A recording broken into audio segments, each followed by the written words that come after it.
है और इसके वध के उपरांत इसका पूरा परिवार शोकान्वित है।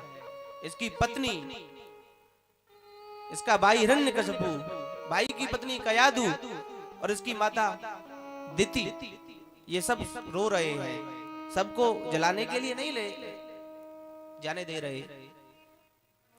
भ्रातर्येवं विनिहिते करिणा क्रोडमूर्तिना हिरण्यकशिपु राजन् पर्यतप्यदृशा सोचा।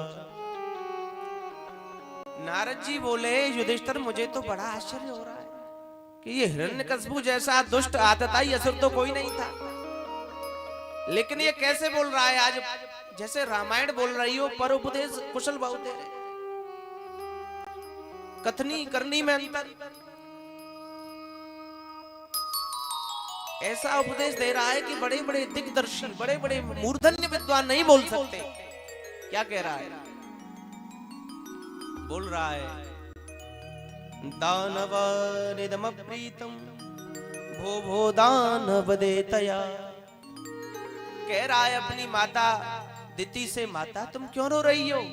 अरे तुमको तो बड़ा गर्व होना चाहिए कि तुम्हारा सूरवीर पुत्र नारायण से लड़कर के मरा, जो संपूर्ण ब्रह्मांड के पिता हैं। अब ये कह रहा है, लेकिन आगे कहेगा कि मैं ही पिता हूं। दानव देतया, तुम्हारे पुत्र को तो युद्ध में भगवान से लड़ते लड़ते वीर गति प्राप्त हुई है, इसलिए माता तुमको रोना नहीं चाहिए। अपनी पत्नी से कहता है, अरे तू रोती है मेरे मुझ जैसे वीर की पत्नी होकर के? ये मानव देह का तो ऐसा ही, तावत ज्ञात भुवम यूयम विप्र क्षत्र समेदिताम। अगर तुम इस देह के लिए रो रही हो तो ये तुम्हारे सामने पड़ा है, और अगर देही के लिए रो रही हो तो देही नित्यम अवध्योयम देही सर्वस्व भारत। देही कभी नहीं मरता, देही माने आत्मा, न दैय माने।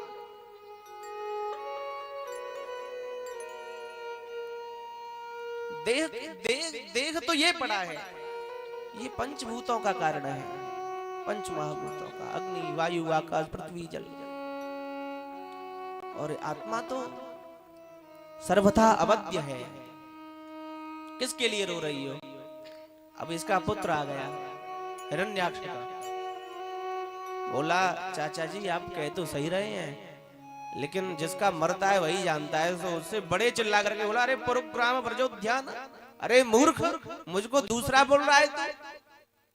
जब ही तेरा पिता मारा गया, तेरी भी ऐसी बुद्धि है उसके जैसी, मानता नहीं था, भगवान से लड़ने के लिए चला गया। अरे अनेक शक्ति धरा स्वधामना, उनके सामने तो कोई नहीं जाता। अब समझ गया कि ये ऐसे मानेंगी नहीं। अब कथा सुनाने लगा, बोला अम्बा महे बधुपुत्रा वीरम मार्हत सोचितुम रिपोरभिमुखे श्लाघ्य शूराणां बदईप्सित। ये हिरण्यकशिपु बोला, बेटे वीरों की तो दो ही गति होती है, या तो युद्ध में लड़ करके मर जाते हैं, या फिर वीर भोग गया वसुंधरा, या फिर जीत करके वसुंधरा को भोगते। और तेरे पिता की तो इतनी उत्तम गति हुई है, एक तो वीर गति और दूसरा स्वयं नारायण के हाथों से मारा गया। फिर बोला, मैं तुमको एक कथा सुनाता हूं। एक उसी नगर देश था, उसमें एक राजा रहता था।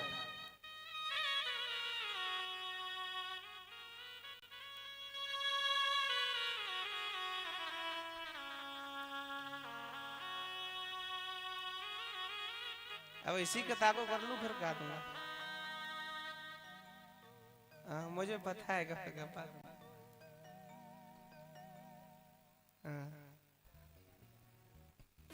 तो उसी नगर का एक राजा था और उस पर आक्रमण हुआ। आक्रमण के बाद में बहुत लड़ा, बहुत युद्ध किया, लेकिन मारा गया। कहीं भुजा पड़ी है, कहीं पैर पड़ा है। अब पत्नी रो रही है इसकी। पत्नी रो रही है, बच्चे रो रहे हैं और भी कुटुंब वाले।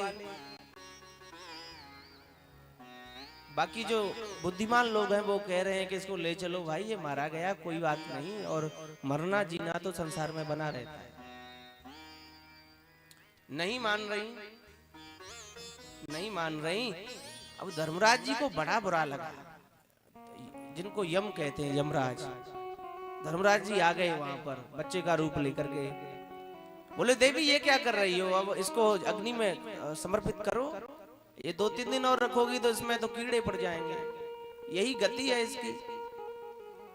धर्मराज जी ने बड़ा समझाया तो वो बोली, रानी अरे बच्चे, मुझे तुम कोई ब्राह्मण कुमार लगते हो, दूसरों के लिए ज्ञान कहना बड़ा अच्छा लगता है, लेकिन जब अपने ऊपर व्यतीत होती है बात तब पता चलता है।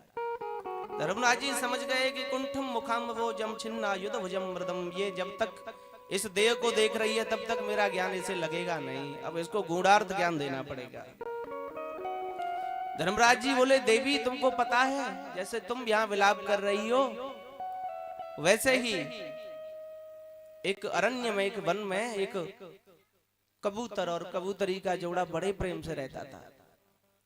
और क्या हुआ, काल क्रम ऐसा हुआ कि एक व्याध आ गया बहेलिया। उस व्याध ने ये क्रीड़ा कर रहे थे, बच्चे भी थे साथ में, एक जाल फेंका और जाल से उस कबूतरी को पकड़ लिया। अब कबूतर बड़ा विलाप कर रहा है, रो रहा है, बोल रहा है कि हे प्रभु आपकी माया बड़ी विचित्र है, न श्रोता न वक्ता है। हे प्रभु आपकी विधि बड़ी क्रूर है। अरे इसकी माता को, मेरी पत्नी को तो पुत्रों की आवश्यकता थी, पुत्रों को अभी बहुत छोटे हैं, मुझको ही ये पकड़ लेता, मैं ही मर जाता इसके बदले। लेकिन भगवान के कालक्रम को तो कुछ और ही मंजूर था। वहां से एक कंदरा थी और वहां से एक सिंह शावक देख रहा था। इतनी देर में बहेलिये ने बाण चलाया मारने के लिए। सिंह ने क्या किया कि उस बहेलिये को खाया और बाण सीधा लगा कबूतर में। अब वो तो मुक्त हो गई, वो मारा गया।